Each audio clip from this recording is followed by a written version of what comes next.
yo voy a intentar explicar un poco de forma más sistemática, por el tiempo cortito que tenemos, la actuación de la inspección de trabajo ante accidentes de trabajo y enfermedades profesionales. Al final, porque el papel de la inspección en esta materia es muy relevante, no solo por el conocimiento material o técnico que podemos tener en estos asuntos, sino también porque nosotros hacemos un trabajo muy de campo, ¿no? Cuando suceden estos accidentes de trabajo o estas enfermedades profesionales, al final somos nosotros los que acudimos al centro de trabajo, a los puestos de trabajo, para comprobar las circunstancias que han podido dar lugar a estos accidentes o a estas enfermedades. Entonces, al final, esto nos permite tener un conocimiento muy fidedigno de las deficiencias preventivas que han podido darse en esos puestos de trabajo y en el desarrollo laboral por parte de los trabajadores, y por lo tanto esto facilita mucho la investigación del propio accidente de trabajo y de la enfermedad profesional. Para ponernos un poco en contexto, he incluido aquí una serie de estadísticas, de datos recogidos por el Instituto Nacional de Seguridad y Salud en el Trabajo, que los últimos recogidos y reflejados en estas estadísticas son de 2022. Yo he cogido las estadísticas que me han parecido así como un poco más relevantes, porque había muchas. Podéis entrar en la página y analizar todas, y así podemos ver un pequeño análisis de estos últimos datos que, en mi punto de vista, son muy interesantes a la hora de poner el ojo avisor, ¿no?, en los sectores o en las circunstancias en las que pueden darse de forma más acuciante estos accidentes y estas enfermedades, y por tanto nos ponen un poco en punto donde tenemos que fomentar esta cultura preventiva para que sea más eficaz y más eficiente, ¿no? En un primer lugar, he puesto esta gráfica en la que se puede observar cómo la mayor parte de los accidentes de trabajo suceden en jornada, siendo muy minoritarios los accidentes in itinere. En segundo lugar, he introducido esta de accidentes de trabajo, en la que se puede observar que la brecha de edad más relevante de accidentes de trabajo en general es de los 16 a los 25 años, ahí donde se produce de forma más acuciante esta siniestralidad o esta accidentalidad.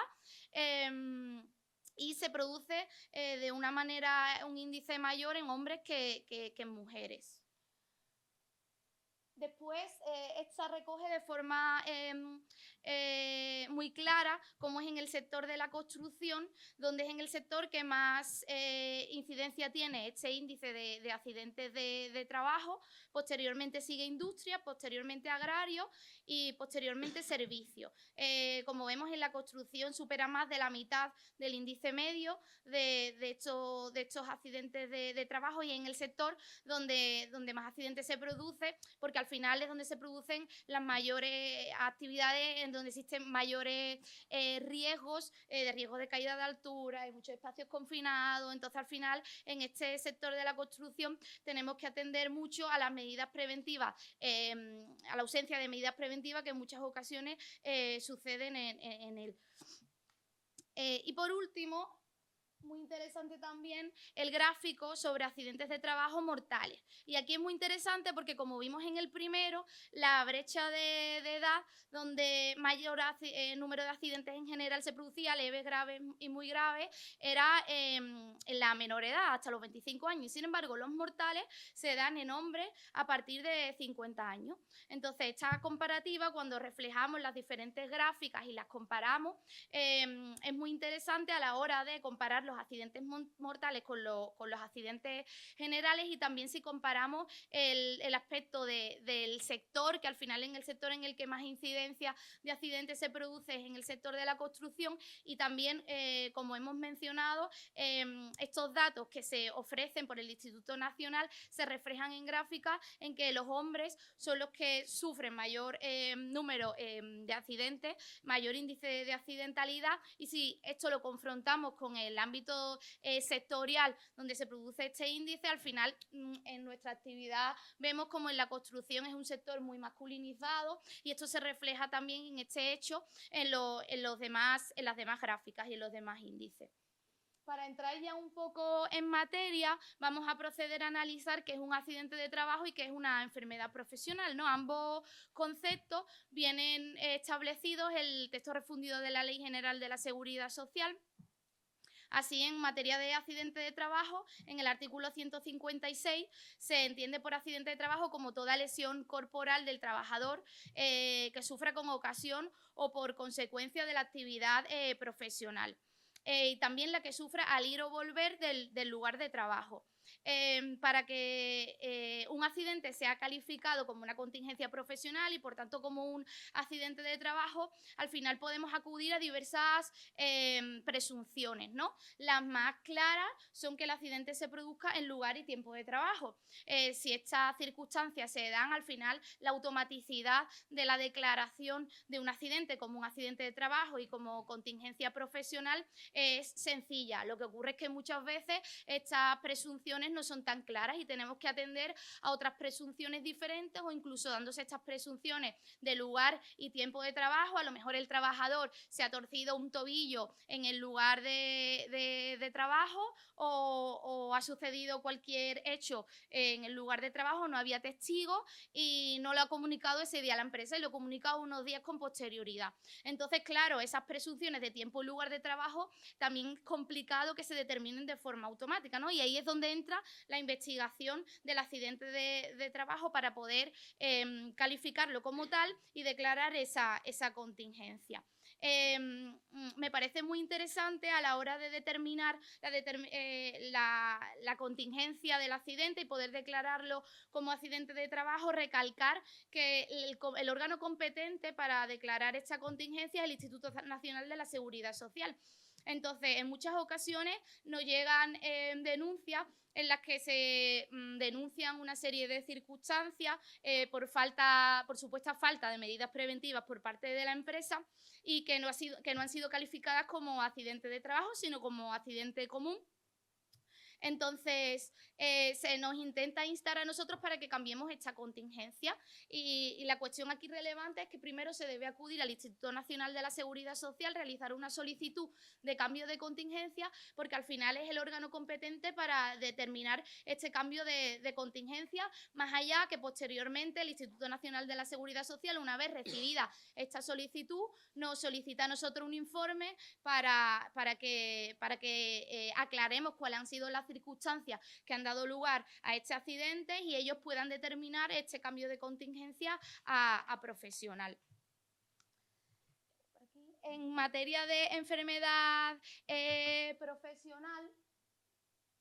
la definición viene establecida en el artículo 157 del texto refundido de la Ley General de la Seguridad Social, que indica que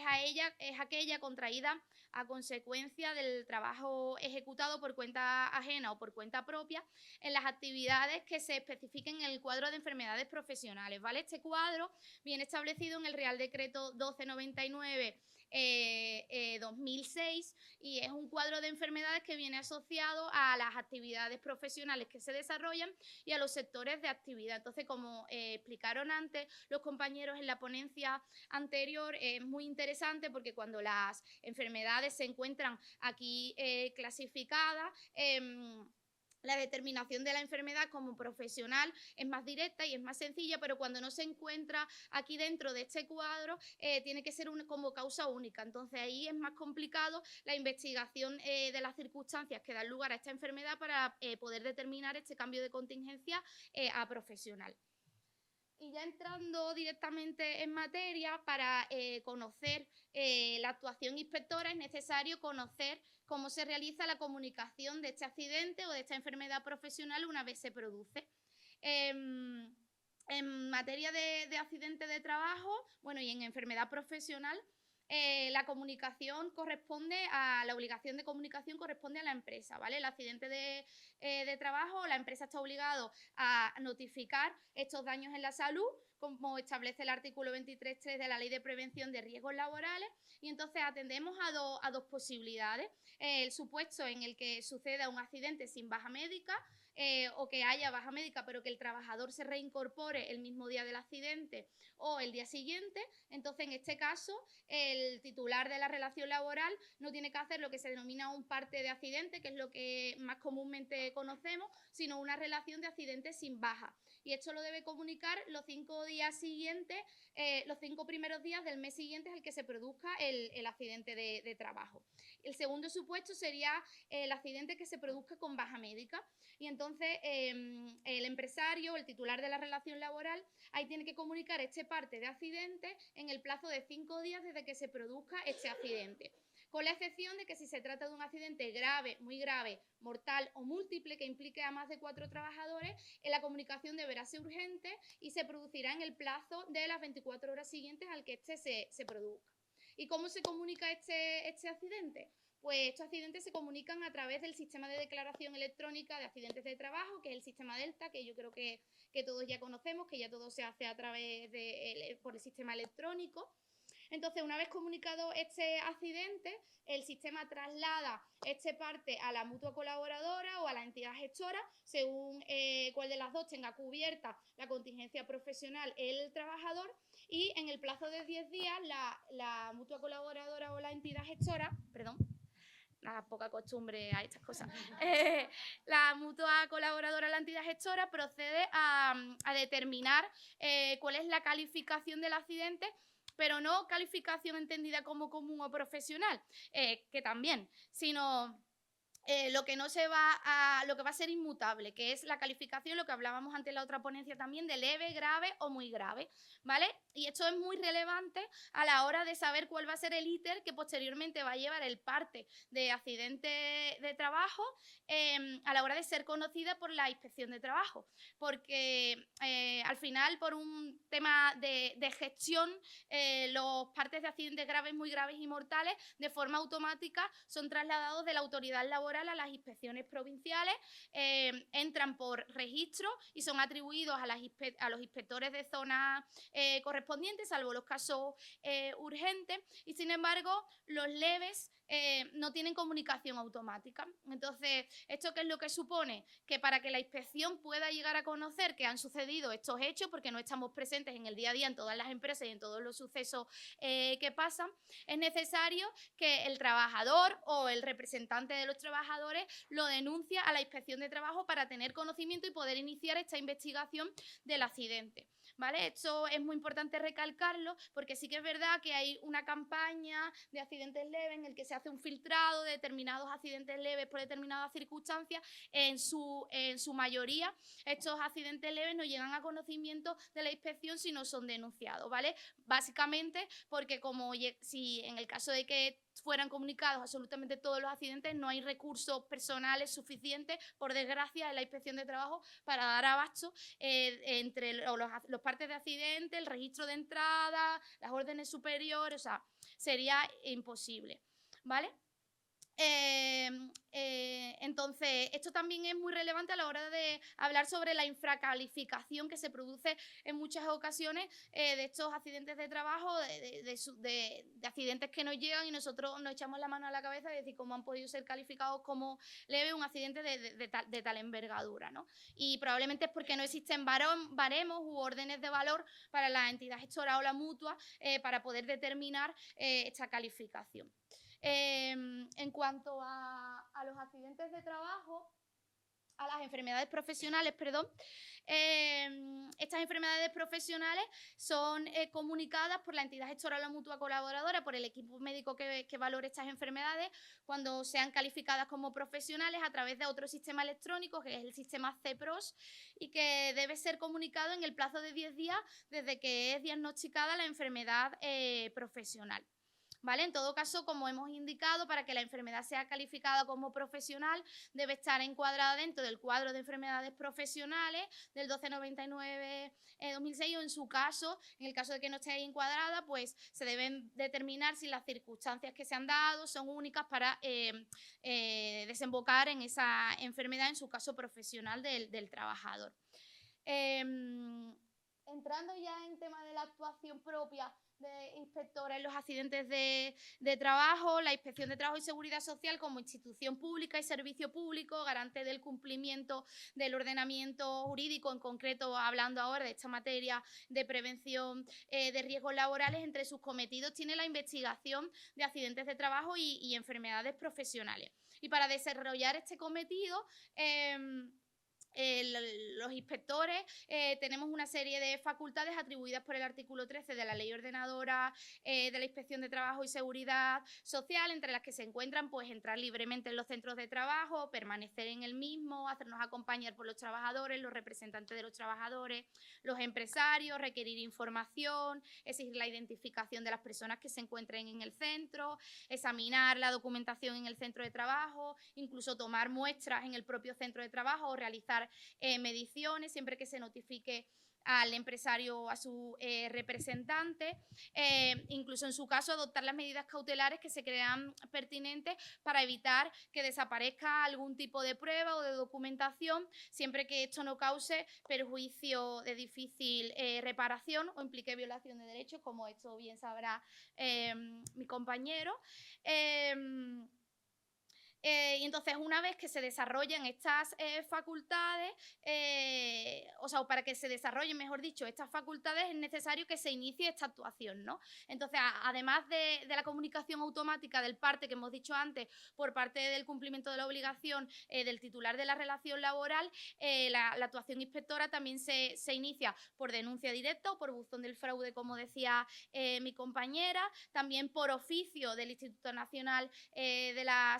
Seguridad Social, las que nos piden informe para este cambio de contingencia en el supuesto en el que los accidentes o las enfermedades sean calificadas como comunes y los trabajadores soliciten que se cambie la contingencia a profesional. Entonces el INS, para poder determinar este cambio de contingencia, a la Inspección de Trabajo nos solicita informe para que investiguemos las circunstancias que han dado lugar a este accidente o a esta enfermedad y ellos puedan hacer este cambio de contingencia si lo creen pertinente, o también por oficio emitido por los juzgados en caso de que estén conociendo algún procedimiento en el que necesiten un informe y necesiten saber las circunstancias en las que se ha dado ese accidente o se ha desarrollado esa enfermedad. Y en el caso de los accidentes muy graves o mortales, hay una actuación directa y de urgencia. Los inspectores tenemos un servicio de guardia en el que estamos de guardia según la inspección provincial, un periodo de tiempo determinado al año, y nos entran directamente a través de los servicios de emergencia las llamadas de los accidentes muy graves y de los accidentes mortales para acudir de forma inmediata a investigar los hechos y ver un poco las circunstancias que se ha dado en el accidente en el momento propio de los hechos, ¿no? Entonces, una vez iniciada la actuación, mediante visita, que generalmente en materia de prevención de riesgos laborales y más de accidentes de trabajo y de enfermedad profesional, la actuación inspectora se inicia mediante visita al centro de trabajo, al puesto de trabajo del trabajador. Realizamos una inspección visual de las circunstancias que han dado lugar al accidente o de la actividad que estaba realizando el trabajador en ese puesto de trabajo, que ha dado lugar o ha podido dar lugar a esa enfermedad profesional. Recopilamos los testimonios correspondientes, analizamos la documentación que creemos pertinente en el centro de trabajo y procedemos a citar a la empresa y al trabajador, y en su caso a los delegados de prevención correspondientes, a la oficina de la Inspección de Trabajo para aportar la documentación correspondiente y realizar las aclaraciones que aún no nos queden pendientes. Una vez finalizada esta actuación, que es más en contacto con el centro de trabajo, con el trabajador, con los empresarios, ya comienza nuestra labor de investigación de la documentación, teniendo en cuenta todo lo que hemos constatado y todo lo que hemos visto en la visita. Entonces, una vez que se ha realizado esta visita, desde la propia visita, el plazo de caducidad para la actuación inspectora es de 9 meses desde la visita, y 5 meses desde la comparecencia de la empresa con la aportación de la totalidad de la documentación, que este plazo puede verse interrumpido en caso de que consideremos que nos falta algún tipo de documentación, tenemos que volver a pedirla, entonces ahí volvería a computarse este plazo de 5 meses desde que nos aportan la totalidad de la documentación. Estos plazos, de todas formas, de forma excepcional, pueden ser ampliados cuando sean circunstancias muy complejas y casos muy complejos en los que se dé la autorización correspondiente. ¿Vale? Entonces, una vez que se ha realizado esta actuación inspectora y ya hemos realizado la investigación correspondiente, ¿cuáles son los resultados de la actuación inspectora? Pues en el caso de que la Inspección de Trabajo constate la existencia de un posible incumplimiento en materia de prevención de riesgos laborales relacionado con el accidente de trabajo, con la enfermedad profesional, las consecuencias pueden ser las siguientes. En primer lugar, que se realice un acta de infracción en materia de prevención de riesgos laborales por la comisión de alguna infracción de los principios tipificados en los artículos 10, 11 y 12 del Real Decreto del texto refundido de la Ley de Infracciones y Sanciones en el orden social, en la que se encuentran las infracciones relacionadas con la materia de prevención de riesgos laborales. En segundo lugar, y de forma siempre paralela a este acta de infracción, realizamos un requerimiento en materia de prevención de riesgos laborales. Este requerimiento al final es un documento normalizado generalmente en el que se requiere a la empresa que se subsanen todas las deficiencias en materia preventiva que se han observado durante la investigación del accidente o de la enfermedad profesional. Al final, el requerimiento es el instrumento o es la herramienta administrativa orientada de verdad a la prevención de riesgos laborales para que no se vuelva a repetir esas deficiencias que hemos observado. Al final, las actas de infracción conllevan una sanción, ¿no? Y es como lo más sonado, lo que más repercusión tiene, y al final lo que más de verdad repercusión debería tener es el propio requerimiento para evitar que se produzcan otros accidentes con posterioridad o se produzcan otros daños en la salud con posterioridad en los trabajadores, ¿no? Y al final es yo creo que la herramienta esencial de la prevención de riesgos laborales, y los que tenemos conciencia prevencionista siempre vamos orientadas a elaborar sobre todo el requerimiento para subsanar todas las deficiencias que se hayan observado. Y por último, para mí una herramienta muy interesante, porque lo he estado comentando antes con algunos compañeros, porque no existe en derecho comparado, y es la propuesta de recargo de prestaciones. ¿Vale? No existe como tal. Y esta figura jurídica, que tiene una naturaleza sancionadora y viene regulada en el artículo 164 del texto refundido de la Ley General de la Seguridad Social, al tener una naturaleza sancionadora tiene que ser interpretada de forma muy estricta. Entonces, ¿en qué consiste en este recargo de prestaciones? Pues cuando nosotros, en el transcurso de la investigación del accidente de trabajo, de la enfermedad profesional, constatamos que hay alguna deficiencia o hay ausencia en la adopción de medidas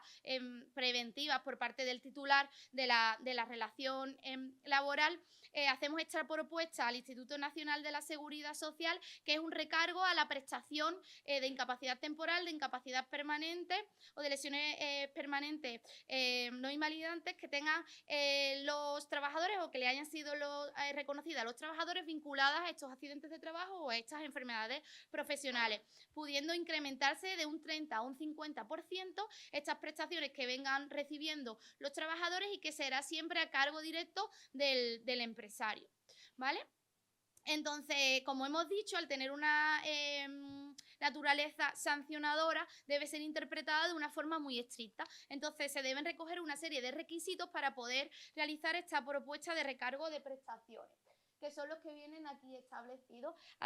Tienen que existir una contingencia en la pensión que derive del accidente de trabajo o enfermedad profesional, es decir, tiene que existir una contingencia profesional y tiene que ser un accidente de trabajo o enfermedad profesional. En segundo lugar, tiene que existir un incumplimiento en materia de prevención de riesgos laborales por parte del empresario que haya sido constatado por la inspección en el desarrollo de la investigación del accidente o la enfermedad. Tiene que haber un nexo causal entre esta lesión sufrida por el trabajador y el incumplimiento material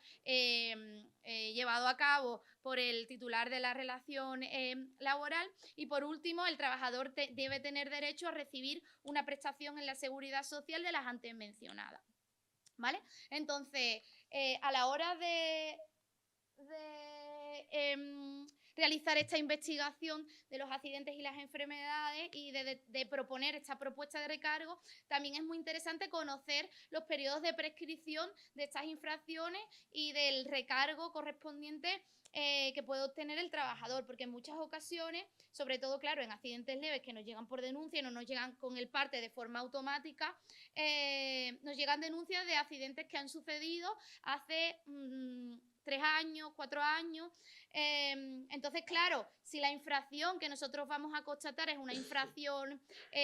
grave y el accidente ha sucedido hace 4 años, pues resulta que la infracción ya ha prescrito. Entonces, nosotros no vamos a poder realizar un acta de infracción correspondiente de esa infracción, ¿no? Entonces, yo creo que como representante de los trabajadores también es muy importante conocer siempre los plazos de prescripción. También lo digo cuando hablo en otras ponencias diferentes del tema del despido también. Eso pasa mucho en los 20 días del despido y que considero que los representantes de los trabajadores es muy interesante que conozcan estos plazos de prescripción para poder informarle a los trabajadores que, oye, que no se duerman, que no se les pase, porque no son derechos que puedan ejercer de forma de por vida, sino que hay unos plazos de prescripción, ¿vale? Entonces, en este caso, las infracciones leves prescriben al año, las graves a los 3 años y las muy graves a los 5 años. Y la prescripción del recargo de prestaciones prescribe a los 5 años desde que es declarada la prestación correspondiente por parte del Instituto Nacional de la Seguridad Social, ¿vale? Entonces puede suceder que nos llegue una denuncia de un accidente que fue grave hace 3 años y pico, y entonces nosotros no podamos imponer una sanción, pero constatemos que hay deficiencia o ausencia de medidas preventivas y por tanto sí que podamos proponer un recargo, porque sí que hay una deficiencia de medidas, una ausencia de medidas preventivas, y por tanto esto puede ir unido al recargo de prestaciones, ¿vale?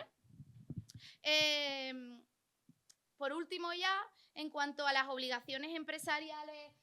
derivadas del daño en la salud de los trabajadores, una vez se tenga en conocimiento por parte del empresario titular de la relación laboral de un posible daño en la salud, ¿cuáles son las obligaciones derivadas de este conocimiento que tenga el empresario? Bueno, pues como ya hemos dicho, en primer lugar, comunicar este parte de accidente o esta relación de accidente sin baja. En segundo lugar, tiene la obligación de realizar una investigación relativa a las circunstancias que han podido dar lugar al accidente de trabajo o a la enfermedad profesional, como así exige el artículo 17.3 de la Ley de Prevención de Riesgos Laborales. Todo daño en la salud debe ser investigado por el titular de la relación laboral, ¿vale? En tercer lugar, en virtud de los resultados obtenidos en estas investigaciones, pues debe realizar todo lo correlativo a estos resultados, que es revisar la evaluación de riesgo y ver si se adecúa a estas comprobaciones realizadas y, por tanto, correlativamente si las medidas preventivas contenidas en esta evaluación de riesgo son correlativas a estas evaluaciones de los riesgos que se han realizado en esas circunstancias. Y por último, penúltimo, cumplir con los requerimientos extendidos por la Inspección de Trabajo en el transcurso de la investigación de accidentes de trabajo y enfermedades profesionales. Y ya por último, cuando el trabajador derive del trabajador una baja médica de estos accidentes de trabajo o de estas enfermedades, en el momento de reincorporarse a su puesto de trabajo, se debe realizar una nueva vigilancia de la salud del trabajador, ¿vale? Para comprobar si el trabajador es apto para su puesto de trabajo, o tiene algún tipo de limitación o de restricción y debe ser movido de su puesto de trabajo, o debe serle adaptado el puesto de trabajo. Y esto viene muy relacionado con lo que decía nuestra compañera del artículo 25 relativo a los trabajadores especialmente sensibles, ¿no? Para comprobar en la vigilancia de la salud si a través de estos, o si a partir de estos accidentes de trabajo o enfermedades profesionales, pues el trabajador ha sufrido algún tipo de limitación en su estado de la salud que lo convierta en un trabajador especialmente sensible, y por tanto esto necesita una modificación del puesto o un cambio de puesto de trabajo, ¿no? Entonces, bueno, para concluir, daros las gracias y espero que haya sido muy útil esta ponencia, sobre todo para dar a conocer un poco cuál es el papel de la Inspección de Trabajo en esta materia de investigación y hasta dónde está nuestra competencia, y sobre todo, lo más importante, cómo podemos llegar a conocer esos accidentes de trabajo y esas enfermedades profesionales que hay veces que directamente no llegan a nosotros, ¿no? Entonces es muy interesante que cuando esos accidentes y esas enfermedades se conozcan, pero por calificación no lleguen de forma automática, seáis vosotros como delegados de prevención, como representantes de los trabajadores, los que pongáis un poco el punto sobre la I y indiquéis al trabajador el camino que debe seguir para que se investiguen esa deficiencia de medidas preventivas, y en su caso también se solicite el cambio de contingencia o se solicite el recargo en las prestaciones, lo cual es muy interesante. Así que nada, muchas gracias.